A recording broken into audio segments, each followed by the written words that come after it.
in the times we have today, there is a lot of uncertainty that is coming from, I don't know if it's misinformation, it's missing information, okay? I think a lot of what's happening in the hearts of people, especially in the UK, is that they won't tell you what they're going through, okay?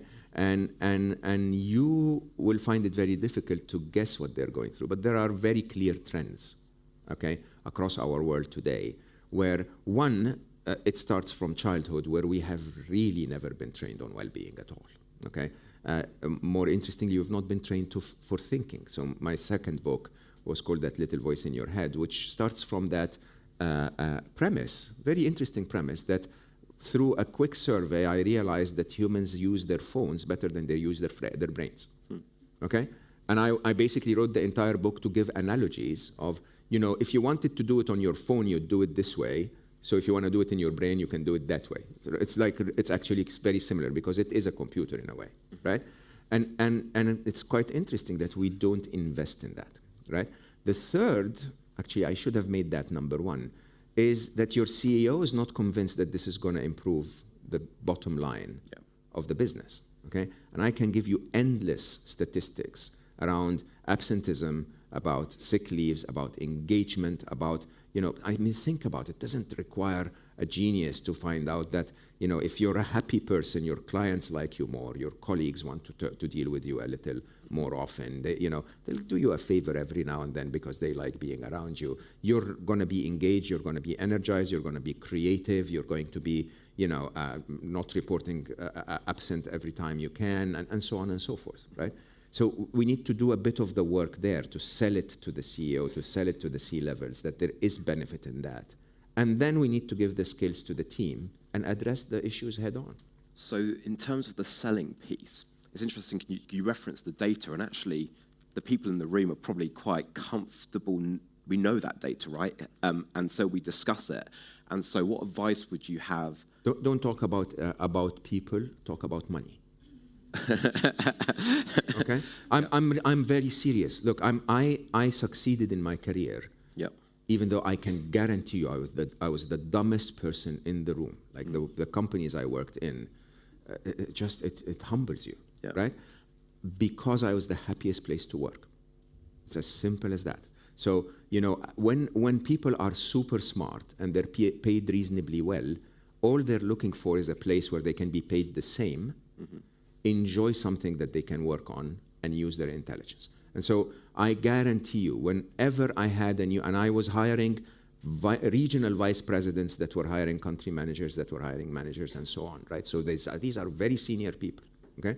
And I guarantee you the single business-focused meeting I ever had with any of them was the very first meeting where I said, I'm not responsible for the business, I know nothing about the business, okay? I'm responsible for you. If you deliver the business, I'll make you the happiest person I can make you. If you miss the business, I'm going to ask you to leave. End of meeting, end of my effort. Okay? And I tell you openly, you can still go today to Google's emerging markets and they'll tell you, working for Mo was great. Okay? And we achieved so much because those people felt empowered. They felt that they did not dread going to work every day. And I find that we have two types of people, okay? Your CEO could either be a very good manager or a very good leader, okay? Managers, unfortunately, are like the Charlie Chaplin Modern Times movie. I don't know if you remember that, where on the factory line and they're just telling him to move faster and faster and faster. Managers are taught by management and business schools that pushing people from behind is going to squeeze 10% more productivity, okay? And honestly, it's not a very skillful job to be a manager, okay? Just need to be a little annoying, just to the, just to the point where everybody's about to break and then you pull back a little, right? Being a leader is quite different, okay? Being a leader is not to push at all. Being a leader is to show up and say, you know what? I believe in you. I believe in what you can bring. And I want to go with that mile with you, right? But by the way, all leaders, every single leader I've ever worked with, never thought of themselves as the boss. I never allowed myself to feel that I'm the boss. I literally went to work every day and I told myself, I work for my team.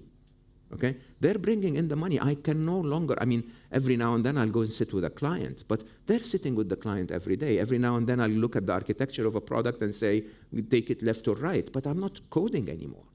Okay? And you have to get that humbleness that your number one skill as a leader is people. And that the number one motivator of people is, are they happy? It's not how much money they make. Okay, it's not if you give them a pool table in the game room. Most Googlers never played pool in the pool table. Okay, it was basically a level of I care about you, and I'm willing to make you feel yourself, be yourself in this company. If you get those two things right, most of it will go away.